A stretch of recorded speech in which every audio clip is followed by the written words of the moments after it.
Welcome to Section 420, Talkin Yankees, the podcast. Well, familiar face back with the Yankees, signing Adam Ottavino for at least giving a major league contract. We don't know how long he's going to be around, but I guess the Yankees shuffling the bullpen a little bit with Devin Williams breaking away for the team for a period of time as he goes on a paternity leave. So I guess the Yankees bring in the veteran. Of course, he's been here, both the Yankees and the Mets. His Yankee stint was both in 2019 and 2020, and he was most recently with the Red Sox. We'll kind of just give you the whole backstory on why the Yankees picked him up. But before we get started, make sure you subscribe to this podcast, Section 420 Talkin Yankees podcast. My reaction to little moves like this and so much other stuff. And of course, there's also the YouTube version of the show. Just dropped the latest episode, so you want to check that out. Kind of recap the opening series there and some other Yankees news and stuff like that. So you want to catch that as well. Go to YouTube, subscribe to Section 420 Talkin Yankees. So Yankees, obviously start off the season 3-0, swept the Brewers there, and before the start of the Arizona series, Yankees making the move to pick up Adam Ottavino, give him a major league contract. Now, he was in camp with the Red Sox, and at least what they saw, in his own words, really get off to a great start. Wasn't that impressive? And similar to what we saw with some Yankee players, used his opt-out clause to opt out of his contract on March 23rd. Still working out this to stay sharp, and it looks like the Yankees came calling.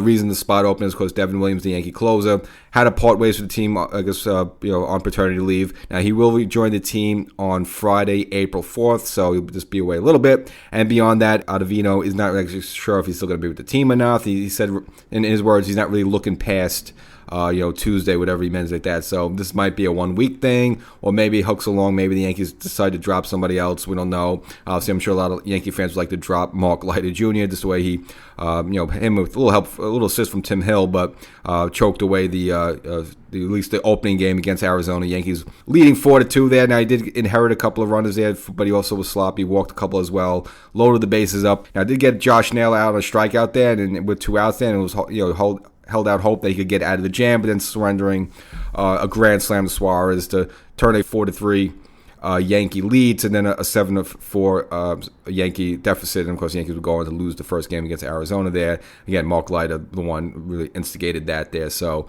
I don't see a point that, just for that one loss, the Yankees are going to drop Leiter and then stick with Ottavino, just mainly because, again, they had to give Leiter about $2 million. He was the only one who went to arbitration there, so I don't think you're going to pay the guy $2 million and just cut him just for one bad start there. So, but for Ottavino, again, we just don't know how long he's going to be with this team. Do we want to keep him on board? I mean, he is 39 years old. Again, didn't have the greatest of spring trainings with the Red Sox, but in his final couple of innings there, did strike out 4 in 2 2/3 innings, so did show some swing and miss stuff. And the Yankees wasted no time bringing him into that first game against the Diamondbacks. Again, the Yankees already at that point were losing.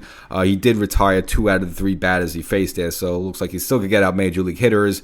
But at 39 years old, I don't know how far you could carry him there. So this could be a really quick solution, kind of a quick fix for the week. And then once Devin Williams back with the team, maybe they would option him away or just designate him from assignment or just flat out cut him. We don't know yet, and we don't really know the details of this major league contract. How much dollar value there is as well there. So that's yet to be disclosed. I guess the only question around him was going to be what number he would take, because as we know, he infamously was probably one of the first. I guess he was the first one to be number 0. He was kind of the first one to do it, but of course the Yankees already have 0, so he would, in that case, maybe think would be 000, kind of looking like a roulette table there. But actually, surprising to many, chose number 58. And that's the kind of in itself kind of tells me where I just don't think he's going to be here that long. Just kind of, maybe he would have been 00 if he was stick around, but maybe just the fact that he's 58, that means maybe he just knows he's not going to be here for a week, so he'll just take any number just to get a couple of bucks, and he'll be out the door before you know it there. So, again, I don't think this is going to be a long-term solution for the Yankees, but he's here nevertheless. And he really, in that first game, I was a little surprised, with Leiter struggling. I understand Devin Williams is not around, Luke Weaver's your closer. Maybe you just want to exclusively use Luke for the 9th inning, not it, but that would have been an opportunity to bring in Luke Weaver, get the 4-out save. I mean, Boone had no problem doing that with him really in the postseason, and before that, late last season or the regular season there. So I thought that was spot. Leiter was tiring. I mean, did walk too. Yes, he did get back. He did get Naylor eventually, but just get that final out with Weaver, and then you could have a clean 9th inning there. Blame Boone a little bit. I think he stuck with Leiter way too long. Even after the strikeout of Josh Naylor, you should have took your blessings and moved on. Went to Weaver, but he didn't. Stuck with Leiter for one more batter, and this is one more batter too many. And as for Weaver, okay, he just threw an inning back on the opening day on Thursday.